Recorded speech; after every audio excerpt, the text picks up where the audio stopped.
O universo, um palco de mistérios e maravilhas que, à primeira vista, nos diminui a meros grãos de poeira cósmica. Mas e se eu lhe dissesse que essa aparente insignificância é, na verdade, o ponto de partida para um poder que nem sequer começamos a compreender? Prepare-se para uma jornada que transcende a percepção comum, onde a ciência de ponta se encontra com o potencial ilimitado do ser. Os primeiros sussurros do quântico. A semente da mudança. A história da mecânica quântica, como Brian Cox nos revela, não começou com uma explosão, mas com uma observação sutil e uma intuição genial. Voltando ao século XVII, encontramos Johannes Kepler, mais conhecido por suas leis do movimento planetário. No entanto, em seu On the Six-Cornered Snowflake, sobre o floco de neve de 6 pontas, Kepler se maravilhou com a simetria hexagonal dos flocos de neve. Ele percebeu que, embora cada floco fosse único, todos compartilhavam uma seispontidade intrínseca. Sua genialidade o levou a ponderar. Essa simetria deve vir de algo fundamental, dos blocos de construção da matéria. Ele estava, em suas próprias palavras, na tradução para o inglês, batendo nas portas da química, pressentindo que a forma da molécula de água, H2O, era a chave para essa simetria, um conceito que só seria plenamente compreendido séculos depois, com a mecânica quântica, que nos permite calcular a disposição dos elétrons e a forma da molécula. O verdadeiro ponto de virada, porém, ocorreu em 1900, com Max Planck. Naquela época, os físicos lutavam para explicar a radiação de corpo negro, como objetos quentes emitem luz em diferentes comprimentos de onda. As equações clássicas simplesmente falhavam, levando a um problema conhecido como catástrofe do ultravioleta. Planck, em um salto de gênio quase inexplicável, propôs uma solução revolucionária. A energia não é emitida de forma contínua, mas em pacotes discretos, ou quanta. Ele introduziu a ideia de que a energia de cada pacote é diretamente proporcional à frequência F da radiação, com uma constante de proporcionalidade que ele chamou de constante de Planck, H, é igual a HF. Planck inicialmente considerou isso mero dispositivo de cálculo, um truque matemático para fazer as equações funcionarem, sem acreditar que a luz em si fosse realmente empacotada. No entanto, a semente estava plantada. A presença dessa nova constante fundamental da natureza em sua equação era a primeira pista de que algo profundamente diferente estava acontecendo no nível microscópico. Este foi o verdadeiro ponto de virada da mecânica quântica moderna, um momento em que a física clássica começou a mostrar suas limitações e uma nova forma de ver a realidade começou a emergir. Einstein e o efeito fotoelétrico, a realidade dos pacotes de luz. A ideia revolucionária de Planck da luz foi levada à sua conclusão lógica por Einstein em 1905, um ano que marcou a história da ciência com a publicação de vários de seus trabalhos mais importantes, incluindo a teoria da relatividade especial e a explicação do movimento browniano. O trabalho que lhe rendeu o prêmio Nobel, no entanto, foi sua explicação do efeito fotoelétrico. O efeito fotoelétrico é uma observação experimental intrigante. Quando a luz incide sobre uma superfície metálica, ela pode ejetar elétrons do metal. A estranheza, no entanto, residia em duas observações cruciais que a física clássica não conseguia explicar. Frequência limite. Se a luz tivesse um comprimento de onda muito longo ou uma frequência muito baixa, como a luz vermelha, nenhum elétron era ejetado, independentemente da intensidade da luz. Você poderia tornar a luz vermelha infinitamente brilhante e ainda assim nada aconteceria. Emissão instantânea. Se a luz tivesse uma frequência acima de um certo limiar, como a luz azul, os elétrons eram ejetados instantaneamente, mesmo que a luz fosse muito fraca. Aumentar a intensidade da luz azul apenas aumentava o número de elétrons ejetados. não sua energia. A física clássica previa que a energia da luz era distribuída uniformemente e que uma luz mais brilhante, maior intensidade, deveria sempre fornecer energia suficiente para ejetar elétrons, dado o tempo suficiente. Isso claramente não era o que acontecia. Einstein resolveu o mistério ao propor que a luz não é apenas uma onda, mas também se comporta como um fluxo de partículas discretas, que ele chamou de quanta de luz, mais tarde denominados fótons. Ele aplicou a ideia de Planck diretamente à luz. A energia de cada fóton é proporcional à sua frequência, E igual hf. A explicação de Einstein foi elegante. Cada elétron no metal precisa de uma certa quantidade mínima de energia para escapar, a função trabalho do metal. Um único fóton interage com um único elétron. Se a energia desse fóton, determinada por sua frequência, for menor que a energia necessária para o elétron escapar, nada acontece, não importa quantos fótons fracos atinjam o metal. Se a energia do fóton for suficiente, ele acerta o elétron e o ejeta imediatamente. Aumentar a intensidade da luz, mais fótons, significa mais balas de energia, ejetando mais elétrons, mas a energia de cada elétron ejetado ainda depende apenas da frequência do fóton que o atingiu. Essa foi a primeira vez que a quantização do campo eletromagnético, a ideia de que a luz é feita de pequenos pacotes, foi mostrada como uma propriedade intrínseca da própria luz, e não apenas uma peculiaridade da forma como a matéria a emitia. Foi um conceito tão radical que até mesmo Planck, anos depois, ainda se mostrava cético em relação à realidade dos fótons de Einstein, o que demonstra a profundidade do desafio intelectual que a teoria quântica representava para os maiores pensadores da época. Essa dupla natureza da luz, ora onda, ora partícula, se tornaria um dos pilares da mecânica quântica e abriria caminho para uma compreensão totalmente nova do universo. O confronto quântico, onde a intuição cede ao inconcebível. A mecânica quântica desafia nossa intuição mais profundamente do que qualquer outra teoria. Brian Cox explica que nas últimas décadas, a forma de ensinar física quântica mudou. Antigamente era comum seguir a linha do tempo histórica, passando pelas confusões e debates que os grandes físicos enfrentaram. Hoje, muitos cursos preferem apresentar a teoria como ela é entendida agora, começando com suas propriedades mais fundamentais e contraintuitivas. Um dos conceitos mais cruciais é o da superposição. Em nosso mundo clássico, uma moeda é cara ou coroa, mas no mundo quântico, uma moeda quântica, um qubit, como os spins de um elétron, pode ser uma combinação de cara e coroa ao mesmo tempo. Não é que não saibamos se é cara ou coroa, é que ela está em um estado que é uma mistura de ambos. Se observarmos, ela colapsa para um dos estados, mas antes da observação, ela existe em uma superposição. É como se um elétron pudesse ser 30% spin para cima e 70% spin para baixo simultaneamente. Crucialmente, essas probabilidades não refletem nossa ignorância, como a chance de chover amanhã porque não temos dados suficientes, mas são fundamentais e intrínsecas à própria natureza. A teoria quântica nos dá probabilidades porque a realidade nesse nível é inerentemente probabilística. O experimento da dupla fenda é a ilustração definitiva dessa estranheza. Imagine um canhão de elétrons disparando partículas em uma barreira com duas fendas e atrás uma tela detectora. Se elétrons fossem apenas pequenas balas, esperaríamos que eles passassem por uma ou pela outra fenda, criando dois padrões de acúmulo na tela, um atrás de cada fenda. No entanto, o que se observa é um padrão de interferência, listras claras e escuras, exatamente como as que seriam formadas por ondas, como ondas na água, que passam pelas duas fendas e interferem entre si, picos cancelando vales ou picos reforçando picos. Ainda mais surpreendente, esse padrão de interferência persiste mesmo que os elétrons sejam enviados um por um através das fendas. Isso sugere que cada elétron, de alguma forma, explora ambos os caminhos simultaneamente e interfere consigo mesmo.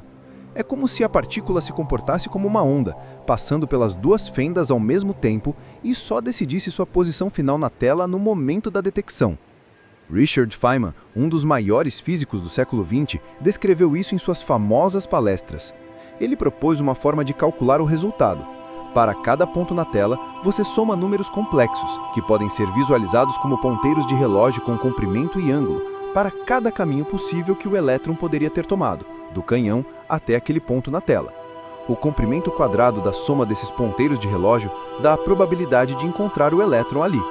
Essa soma sobre histórias, ou integrais de caminho, é uma prescrição matemática simples que funciona perfeitamente, mas a interpretação do que isso significa para a realidade, se o elétron realmente explora todos os caminhos, até mesmo ir e voltar da galáxia de Andrômeda, é onde a confusão e o debate filosófico persistem.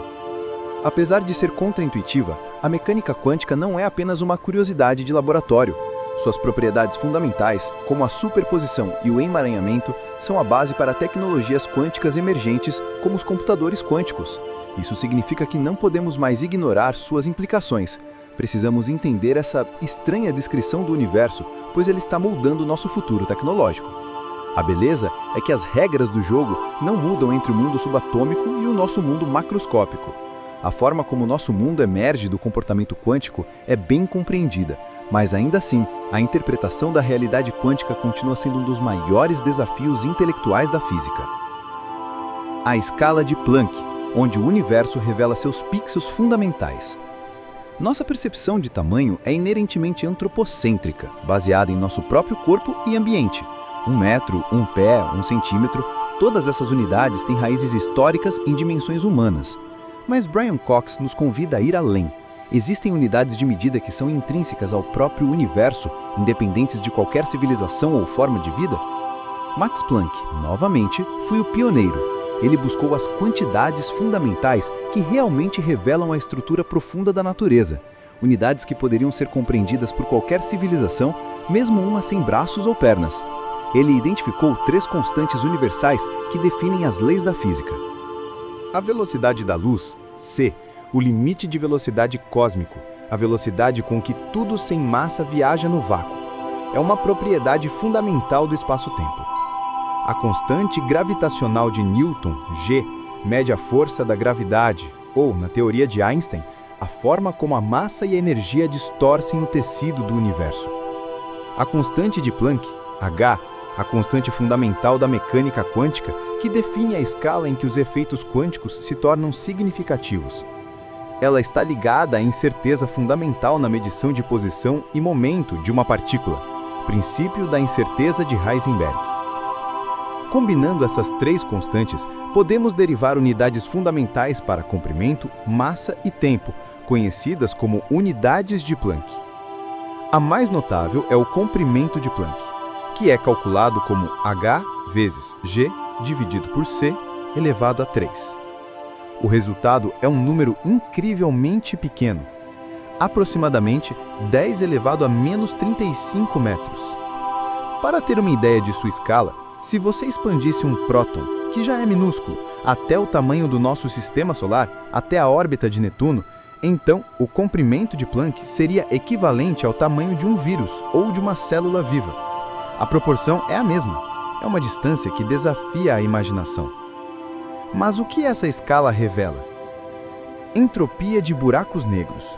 Uma das descobertas mais assombrosas feita por Jacob Bekenstein nos anos 70 é que a entropia de um buraco negro, uma medida da informação oculta dentro dele, é proporcional à área da sua superfície em quadrados de comprimento de Planck. Isso sugere que o espaço-tempo, em seu nível mais fundamental, pode ser pixelizado em unidades do tamanho de Planck. Limite de observação. Se tentarmos observar algo tão pequeno quanto o comprimento de Planck, a energia necessária para a sonda, fótons de altíssima energia, seria tão imensa que criaria um buraco negro. E, ao tentar injetar mais energia para ver mais de perto, o buraco negro simplesmente cresceria, tornando impossível resolver a estrutura em escalas menores que o comprimento de Planck. Ele representa um limite fundamental para o que podemos observar no universo. A natureza exata do que acontece na escala de Planck, se são os tijolos do espaço-tempo, o ponto onde a gravidade quântica se manifesta, é a fronteira da nossa compreensão atual. Embora o valor de 10 elevado a menos 35 metros seja o que medimos hoje, Brian Cox adiciona uma ressalva importante. Teorias como as de dimensões extras, testadas, por exemplo, no Grande Colisor de Hadrons, poderiam alterar nossa percepção da força da gravidade em energias muito altas. Se essas dimensões extras fossem detectáveis em energias próximas às do LHC, a escala de Planck poderia, na verdade, ser maior do que pensamos, mudando nossas expectativas sobre a física fundamental. No entanto, o conceito de uma escala fundamental derivada dessas constantes universais permanece crucial para desvendar os segredos mais profundos do cosmos. A escala de Planck revelando as estrelas. Parágrafos adicionais. A profunda importância da escala de Planck não se restringe apenas ao reino subatômico ou aos limites da observação. Ela se manifesta de forma surpreendente em fenômenos cósmicos de vastas proporções, como o destino final das estrelas. Brian Cox destaca um cálculo magnífico realizado inicialmente pelo grande físico matemático Subrahmanian Chandrasekhar na década de 1930, que demonstra essa conexão entre o micro e o macro. Esse cálculo se refere à massa máxima de uma estrela anã branca. O que é uma anã branca? É o estágio final de estrelas como o nosso Sol, depois que esgotam seu combustível nuclear de hidrogênio e hélio. A gravidade tenta esmagá-las, mas elas são sustentadas por uma pressão peculiar gerada pelos elétrons, impulsionados pela mecânica quântica. É aqui que os princípios contraintuitivos da incerteza e da exclusão se unem para sustentar um corpo celeste. Pense no princípio da incerteza de Heisenberg. Se você tenta confinar elétrons em um espaço cada vez menor, como em uma estrela colapsando, a incerteza sobre seu momento, sua velocidade e direção aumenta drasticamente. Os elétrons começam a tremer mais rápido. Além disso, o princípio de exclusão de Pauli afirma que dois elétrons não podem ocupar o mesmo estado quântico no mesmo lugar. Assim, à medida que a estrela se contrai, os elétrons são espremidos juntos, mas tentam escapar uns dos outros, jiggling freneticamente. Esse movimento gera uma pressão de degenerescência de elétrons, que se opõe à gravidade e mantém a estrela estável. No entanto, há um limite para a velocidade que esses elétrons podem atingir, a velocidade da luz. Se a estrela for massiva demais, a pressão gravitacional será tão intensa que os elétrons seriam forçados a tentar se mover mais rápido do que a luz para evitar o colapso, o que é impossível pela relatividade. Isso impõe um limite máximo à massa que uma anã branca pode ter, sustentada por essa pressão quântica. O cálculo de Chandrasekhar, utilizando a constante de Planck, a velocidade da luz e a constante gravitacional, revelou que esse limite é de aproximadamente 1,4 vezes a massa do nosso Sol. Acima dessa massa, a anã branca não pode se sustentar e continuará a colapsar, possivelmente formando uma estrela de nêutrons ou um buraco negro.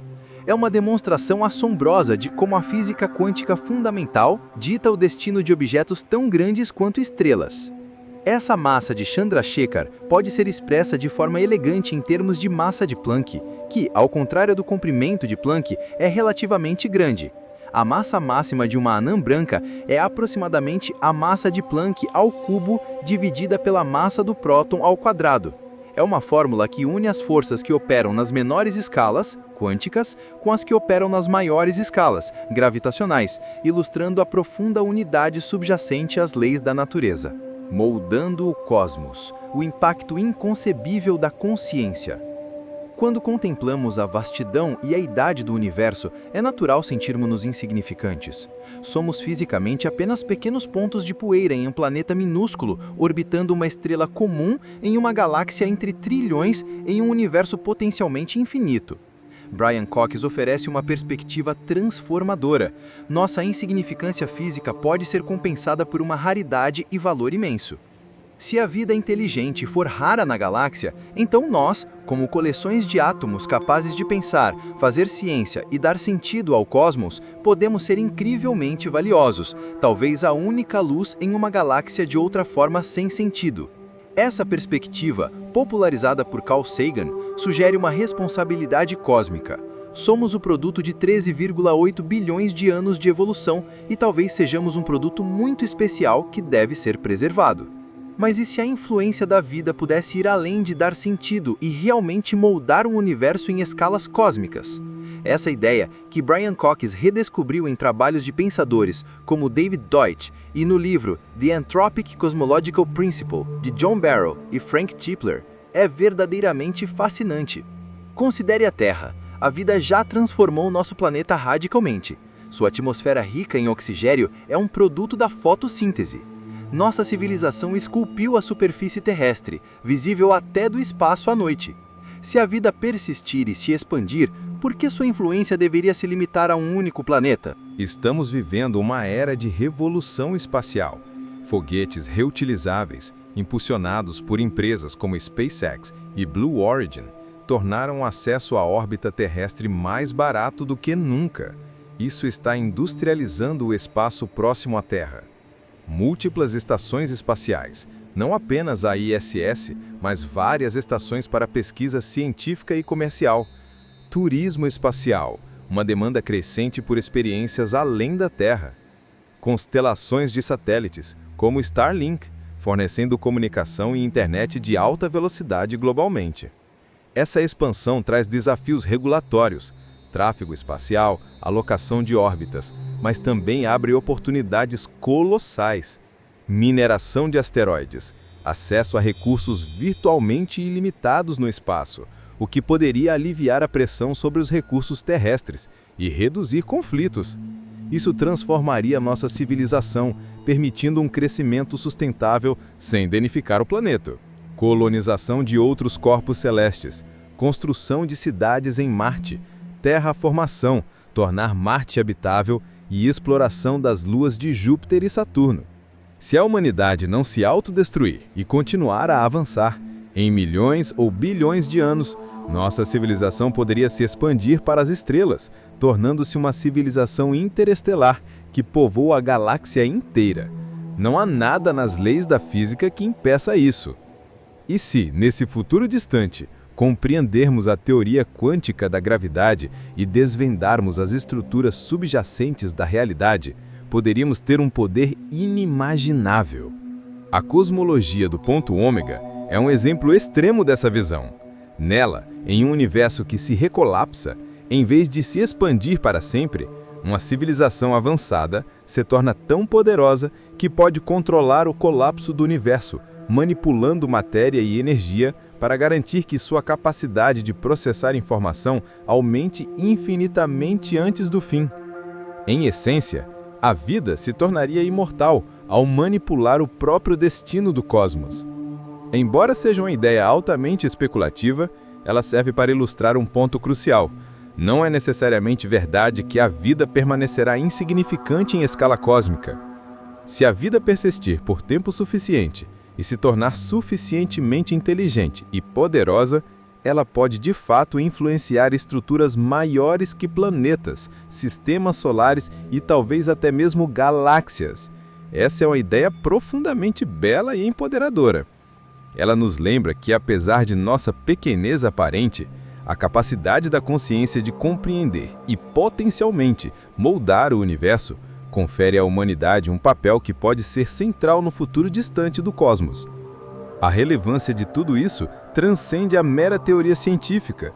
Entender as fronteiras da física quântica e as implicações da escala de Planck é crucial para o desenvolvimento de novas tecnologias que estão emergindo agora, como a computação quântica. Esses dispositivos prometem realizar cálculos que nenhuma máquina clássica conseguiria em toda a vida do universo. Tudo isso explorando as propriedades misteriosas da superposição e do emaranhamento. Não se trata mais apenas de filosofia, mas de um imperativo prático para o progresso da nossa civilização. Além disso, a crescente capacidade de exploração e colonização espacial nos impulsiona para uma era em que a humanidade pode se tornar uma civilização multiplanetária.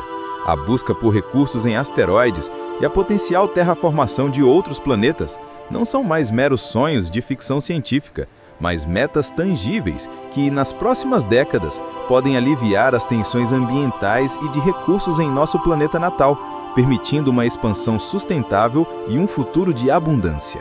Finalmente, a compreensão de que nossa espécie pode ter um papel ativo na evolução cósmica, não apenas como observadores, mas como agentes de mudança em escalas inimagináveis, infunde um novo senso de propósito.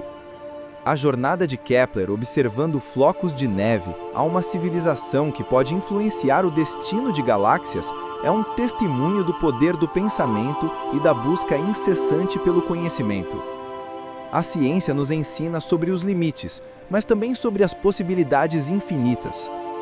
O maior desafio que enfrentamos, como Brian Cox sabiamente aponta, não são as limitações tecnológicas ou científicas, mas sim nossa capacidade de colaboração global.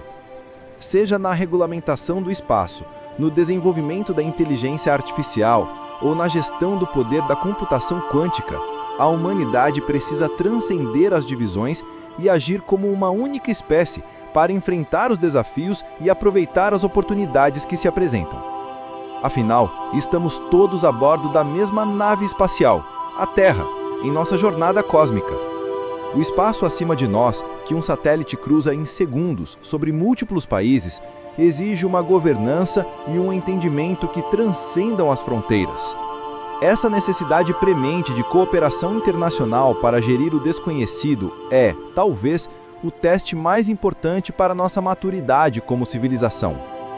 E é nessa encruzilhada entre o infinitesimalmente pequeno e o incomensuravelmente grande, a vasta extensão do universo, entre a fragilidade da vida e seu potencial de imortalidade cósmica, que se encontra o verdadeiro convite à ação. Compreender esses mistérios não é apenas um exercício intelectual, é um chamado para reconhecermos nosso poder e nossa responsabilidade no grande desdobrar da realidade. Qual faceta dessa grandiosa tapeçaria cósmica ressoa mais profundamente com você neste momento? O que você sente que estamos destinados a influenciar ou a permitir que se manifeste em sua própria realidade?